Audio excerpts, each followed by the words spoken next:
எங்க அப்பா ஆபீஸ்லேருந்து வரக்குள்ள சமைக்க போறேன். எங்க அப்பாவுக்கு தோசையும் தக்காளி தொக்கும் ரொம்ப பிடிக்கும். ஃபர்ஸ்ட் அடுப்பு வச்சுட்டு விறகு ஊற்றி நெருப்பு வச்சு தோசை கடை வச்சுட்டேன்.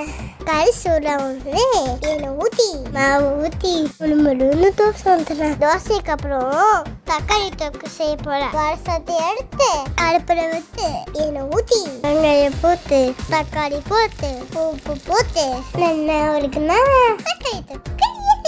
இப்ப படியால ஊத்தி போலாம். படியக்கல்ல நிறைய எண்ணெய் ஊத்தி மாவு ஊத்தி என்னன்னு திருப்பி போட்டா படியால எண்ணெய் ஆமத்தின்னா நல்லா இருக்குல்ல.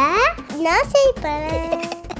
மறுபடியும் எண்ணெய் ஊத்தி சூடானே குத்தி பூத்து எடுத்து கல்ல ஒரு ஊத்தி என்னன்னு திருப்பி போட்டா சூப்பரான தெரியும்.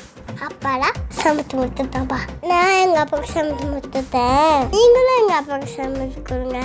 ரொம்ப சமைச்சு கொடுவாது.